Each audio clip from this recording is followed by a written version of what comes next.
Buenas noches, amigas y amigos de su TV, Canal 15, desde esta Universidad de Costa Rica, que gustosos o no, ustedes con los impuestos que el país recauda, financian la universidad y financian este programa.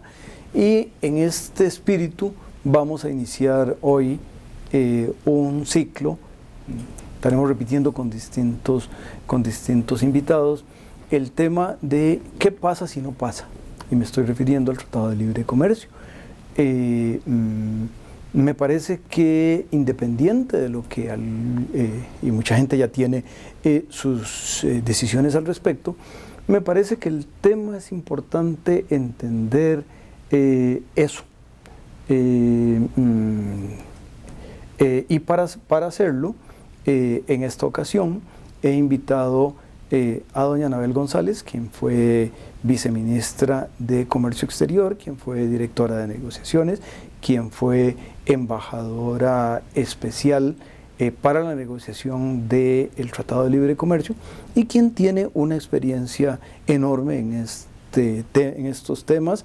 Yo diría que cuando Costa Rica le gana a Estados Unidos en la discusión de textiles en la OMC, la mano de doña Anabel estaba ahí detrás, ¿no? De manera que tenemos aquí a alguien que, defendiendo los intereses de Costa Rica, no es que ha levantado muy alto la bandera, es que la ha levantado con destreza y eficiencia para ganar, esa lucha y algunas otras no deben haber sido fáciles. Bienvenida. No. Muchas gracias, don Juan Rafael. Es un gusto para mí estar por aquí y comentar acerca de un tema que es de tanta trascendencia para el país como es el TLC, ¿no? Sí, yo tal vez le pediría a doña Anabel en este sentido que tal vez le diera a las amigas y amigos una visión de los principales tópicos en ese escenario, ¿no? Hay muchas otras cosas que podríamos conversar, pero me gustaría que mucho de esto lo centráramos en qué pasa si el tratado no se firma y digamos hay un cierto antecedente. Costa Rica no firmó el Tratado de Libre Comercio de Centroamérica cuando los demás países lo hicieron y posteriormente decidió hacerlo, y entonces ahí hubo pero yo creo que aquí hay diferencias de tamaño, diferencias de tiempo, diferencias de interacciones, pero la experta es usted, yo nada más le invito y la escuchamos. Mire, yo pienso que es correcto lo que usted señalaba, que en algunas oportunidades Costa Rica le ha costado un poquito tomar una decisión y ha entrado un poco tarde a algunos procesos. El caso de la integración centroamericana es claramente uno de ellos. Conversaba el otro día con alguien y me decía, bueno, la diferencia entre aquel momento y el día de hoy es muy significativa. En el mundo de hoy nos comunicamos vía correo electrónico. En aquella época ni siquiera el fax existía y nos comunicábamos por carta, ¿verdad? En este momento las mercancías, en el momento en que llegan a aduanas, se despachan en 24, 48 horas. En aquella época se despachaban en 2 meses. En fin, el mundo realmente ha cambiado mucho en estos 40 años. A mí me parece que el tema de qué pasa si el TLC no pasa puede analizarse desde diversas perspectivas. Una es una perspectiva económica y otra es una perspectiva que podríamos decir política o de otra naturaleza con impacto a nivel nacional y también a nivel externo. Desde una perspectiva económica, a mí me parece que también allí podemos ver efectos directos y efectos indirectos. Y hace unos meses me fue a visitar un señor, cuando todavía trabajaba en el Ministerio de Comercio Exterior, me fue a visitar un señor de San Pedro de Poás, se llama Don Sigur. Don Sigur es un señor ya pensionado y llegó con su nieto que estaba en 4º año de colegio. Y me llegaron a decir, mire, nosotros apoyamos decididamente el TLC y queremos hacerle una serie de preguntas para entender mejor algunos de sus aspectos. Porque me dice Don Sigur, ya yo le dije al padre del pueblo que deje de estar hablando mal del TLC en el púlpito los domingos, porque en la de menos se nos va la textilera del pueblo, y si se nos va la textilera del pueblo, a él se le va a venir abajo la limosna los domingos. A mí me gusta esa. A mí me pareció, mire, don Sigur, viera qué señor más práctico, la verdad. Me parece que él refleja muy bien lo que podría ocurrir en el país, por supuesto en distintas dimensiones, la anécdota que él planteaba. Y vamos, por ejemplo, a ver ese caso de lo que es San Pedro de Poás. Es un pueblo en el que hay una fábrica que hace vestidos enteros, emplea 700, 800 personas que trabajan allí. Y también es un pueblo que tiene un poco de café, aunque ya ha ido básicamente saliendo del café a lo largo de estos años.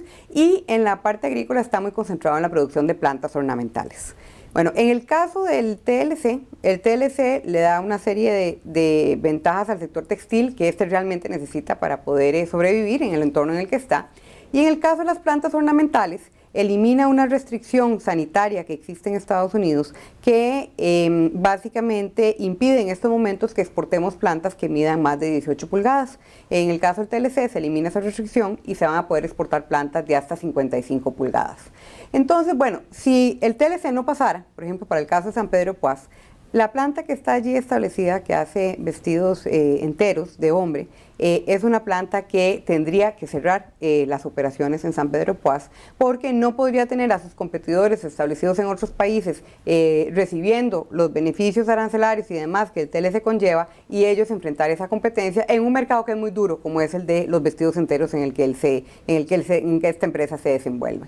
Entonces, bueno, la primera, digamos, el impacto más directo vendría ciertamente para los trabajadores de esa fábrica. En el caso de esa empresa no se reduce, esa empresa tendría que cerrar completamente sus operaciones.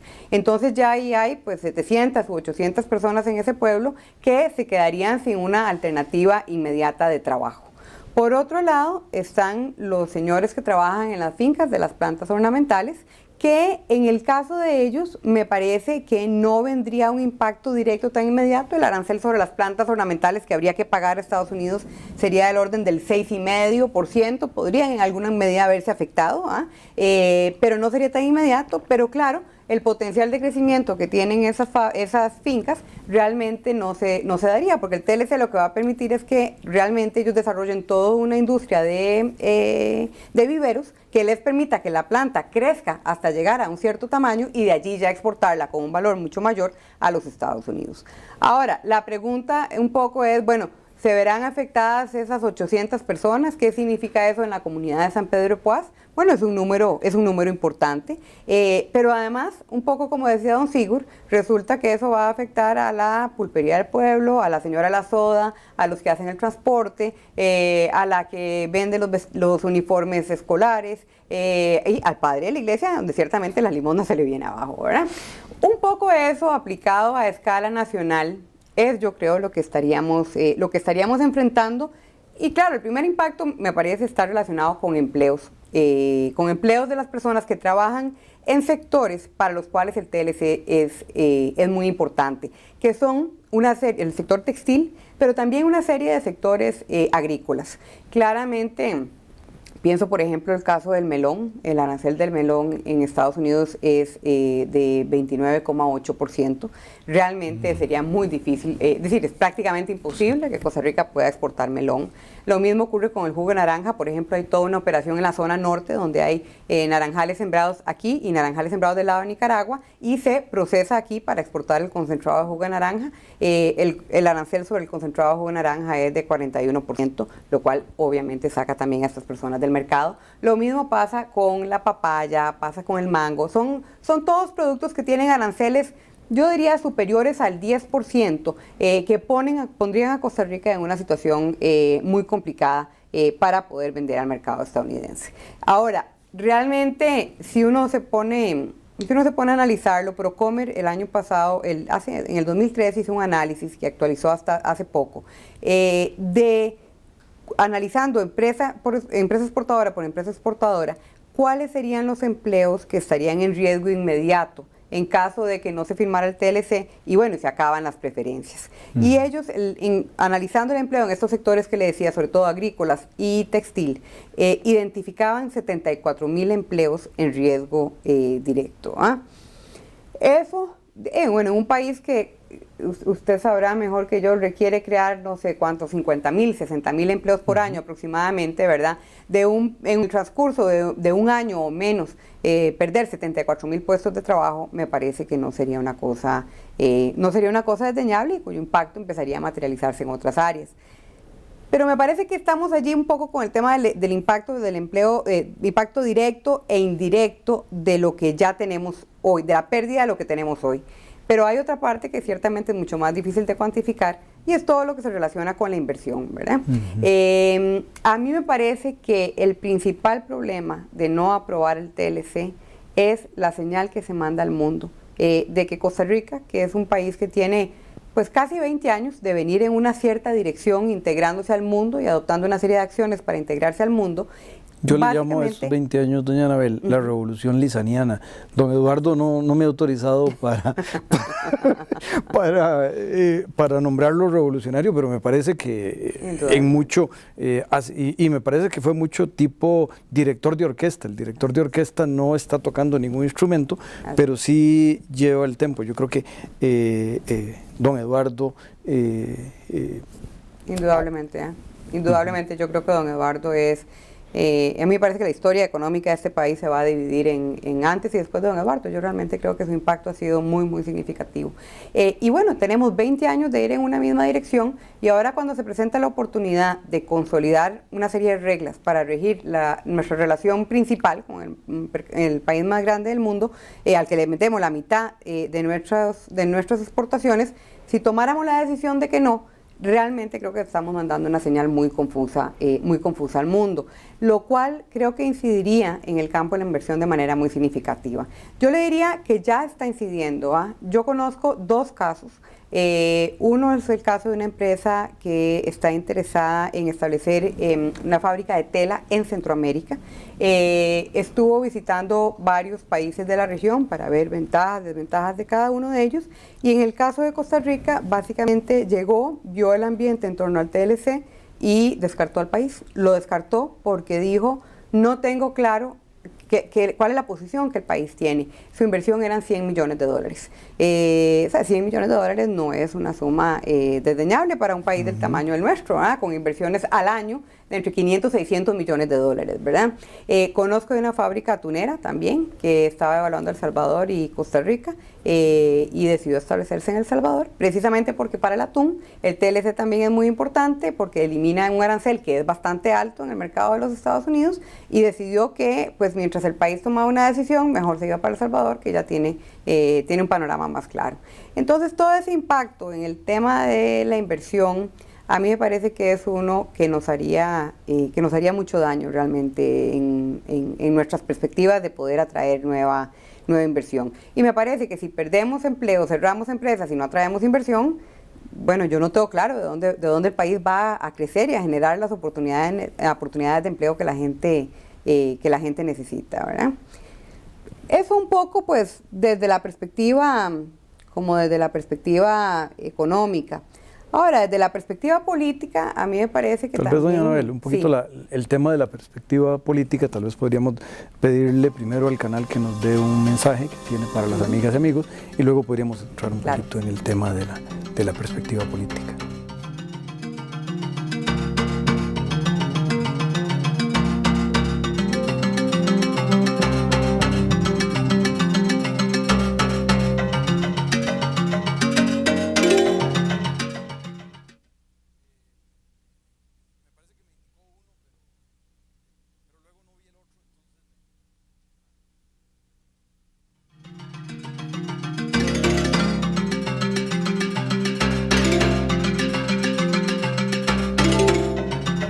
Conversábamos, amigas y amigos, en este inicio de esta serie de programas donde quiero invitar a distintos expertos a hablar de qué pasa si no pasa,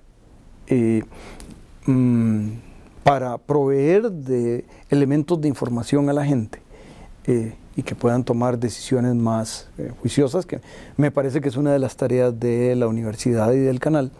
En esta ocasión, como ustedes recordarán, tenemos a doña Anabel González y nos estaba hablando de las consecuencias, ya nos había analizado las consecuencias económicas y ahora un poco quito el ámbito, el ángulo político. Yo pienso que desde la perspectiva política probablemente podemos verlo desde dos ópticas. Uno es el impacto de esta decisión a nivel interno, en el sentido de que depende mucho de cómo se tome, si se llega a tomar una decisión de esa naturaleza. Si esa decisión es una decisión impuesta por un grupo minoritario que básicamente busca ignorar los canales establecidos en un régimen democrático como el nuestro para aprobar o improbar este tipo de convenios, a mí me parece que sería sumamente grave, porque me parece que el daño que se estaría haciendo a la institucionalidad del país es muy severo, y me parece que eso impactaría de nuevo un área muchísimo mayor que el TLC, ya expandiéndose propiamente al sistema democrático. Y en la segunda parte, donde me parece la otra perspectiva de que esto se puede analizar, es el impacto que que podría tener en digamos, en la presencia política de Costa Rica en el escenario internacional. A mí me parece que el país ha mostrado a lo largo de muchos años tener un cierto reconocimiento internacional en distintas áreas del quehacer, digamos, en temas, claro, como derechos humanos, como ambiente, pero también en el campo de la inversión y en el campo del comercio como tal. Y me parece que el tomar una decisión de esta naturaleza haría mucho daño a ese prestigio que por muchos años el país ha tratado de construir y que le es valioso para obtener otro tipo de cosas en los foros internacionales. Entonces, yo realmente pienso que sería una cosa muy, muy grave, muy grave para el país desde la perspectiva económica y desde la perspectiva política. Yo, por eso realmente a veces cuando escucho preocupaciones que pueden tener algunas personas, preocupaciones que yo las entiendo como legítimas en algunos casos, en algunos otros casos pues me parece que son una cosa distinta, pero realmente lo que pienso es que mucha de nuestra discusión debería generar en torno a cuáles son las políticas que debiéramos adoptar en otras áreas, propiamente tal, para maximizar la incidencia del TLC en el desarrollo. Porque yo realmente creo que el TLC lo que es un instrumento muy importante de política comercial, que va a tener un impacto positivo desde la perspectiva del empleo, la transformación del sector productivo, las opciones para el consumidor, la transferencia de tecnología, todos temas muy importantes. Pero indudablemente que el maximizar o no ese impacto en el fondo depende de nosotros mismos y de otra serie de políticas que vayamos a tomar. Y me parece un poco lamentable que un poco a donde se ha centrado la discusión nacional, no es a donde me parece que debería estarlo, que es, bueno, conocer el contenido del tratado, pero ya una vez conocido, decir, bueno, ¿y cómo podemos hacer para maximizar las ventajas o atender cualquier riesgo que pudiera derivarse del mismo? Y empezar a hablar entonces de políticas en una serie de áreas, pues que me parece que son de la mayor trascendencia en infraestructura, en educación, en desarrollo rural, en innovación, en fin, en tantos temas en los cuales uno podría hablar. Pero claro, pienso que alguna vez leí, y ciertamente no recuerdo incluso si era alguna manifestación suya o de otra persona, que hacía referencia a que si el TLC se aprueba, bueno, el país gana una serie de cosas, pero si el TLC no se aprueba, el país pierde muchísimo más. Y esa creo yo que es la decisión que tenemos entre manos, ¿verdad? Hay un tema que yo creo que es útil conversarlo y un poquito que usted, a las amigas y amigos que nos están escuchando, les explicar un poquito qué es esto de las preferencias de la iniciativa de la Cuenca del Caribe, y aunque no hay una conexión directa entre una cosa y otra, pues un poco qué nos da la iniciativa y qué significaría con y sin tratado post. Sí. La iniciativa de la Cuenca del Caribe es una ley que aprobó el Congreso de los Estados Unidos allá por 1983 en un contexto geopolítico particular donde estaba todavía la Guerra Fría y las diferencias en Centroamérica y demás, cuyo objetivo era procurar la expansión y el crecimiento de los países centroamericanos y del Caribe a través del acceso al mercado de los Estados Unidos. Entonces, la iniciativa eliminó los impuestos a la importación a una gran mayoría de los productos costarricenses. Y de hecho, la iniciativa ha sido un instrumento muy importante. Las exportaciones de Costa Rica a Estados Unidos en los últimos 20 años han crecido 7 veces. Es decir, el impacto de la iniciativa ha sido positivo para el país. La iniciativa, sin embargo, tiene varias limitaciones importantes también. La primera es que es una iniciativa de carácter unilateral, es decir, depende de la voluntad de los Estados Unidos. La puede modificar, suspender y hasta eliminar. Y no requiere, como equivocadamente se ha dicho por ahí, una ley del Congreso de los Estados Unidos. El propio presidente puede determinar que ya un país no reúne las condiciones para ser beneficiario y no hay mayor cosa que podamos hacer al respecto, porque como es unilateral, básicamente Estados Unidos es el que define a su mejor criterio si nos sigue dando o no esos beneficios. En segundo término, la iniciativa de la Cuenca del Caribe, si bien abarca una gran cantidad de productos, no incorpora todos los productos. Por ejemplo, tenemos limitaciones para exportar carne, atún, azúcar, en el caso de los textiles. A pesar de que se hizo una reforma en el 2000 para mejorar la condición, todavía hay limitaciones importantes. En tercer término, algunos de los beneficios de la Cuenca del Caribe expiran en el año 2008, muchos de los relacionados con el sector textil. El resto, repito, lo que tiene es un plazo indeterminado sujeto a la voluntad de los Estados Unidos fundamentalmente. Parece que el cuarto punto limitante de la Cuenca del Caribe es que solo otorga preferencias en materia de barreras arancelarias, que son importantes, ya hablábamos del caso del melón y del jugo de naranja y etcétera. Pero también hay otras barreras muy importantes que no son los aranceles, distinto tipo de barreras no arancelarias, cierto tipo de medidas sanitarias y fitosanitarias. Ya ponía, por ejemplo, el caso de las plantas ornamentales, que hoy por hoy enfrentamos esa restricción de las 18 pulgadas, no tiene ningún fundamento científico y realmente pues tiene un impacto limitante en el sector exportador de Costa Rica en ese campo.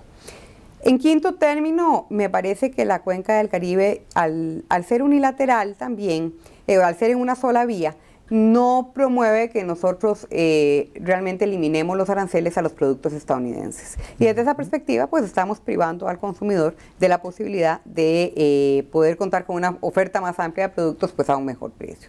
Y el último punto, un poco relacionado con algunos de los temas que he mencionado, es que no hay un mecanismo para solventar las controversias entre, digamos, nosotros y los Estados Unidos, si los Estados Unidos decide cometer algún acto arbitrario en la aplicación de la Cuenca del Caribe. Y la razón de ello es porque, como es un acto unilateral y discrecional de ellos, realmente nosotros tendremos que acudir pues a las gestiones de tipo político, etcétera, pero que en una relación tan asimétrica como la que tenemos entre Estados Unidos y los países centroamericanos, la verdad es que es muy difícil obtener resultados.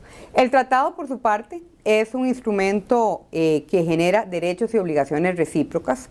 A mí me parece que es, si se quiere, un estadio más maduro de la relación. Es decir, ciertamente ya todo no va a ser gratis, o sea, tenemos que asumir nosotros también compromisos y obligaciones, pero me parece que eso en cierto modo corresponde al nivel de desarrollo que ya nosotros hemos alcanzado. Me parece que también al ser entonces esa relación más madura, está basada en derechos y no en concesiones unilaterales, y eso es valioso. Tiene un mecanismo de solución de controversias y eso me parece que es valioso también. Y finalmente me parece pues que da una certidumbre en el tiempo que la iniciativa de la Cuenca del Caribe pues básicamente no la tiene, ¿verdad? Entonces, a mí me parece que sí hay un gran cambio al pasar de una concesión unilateral a un tratado que genera derechos y obligaciones recíprocos. Pues hay un tema adicional que quería doña Anabel, aprovechando su propia experiencia, y es que Centroamérica es, después de Estados Unidos, el segundo mercado más importante. Si Nicaragua, que es el que falta, también firmara, me parece que ocurriría un segundo efecto, que sería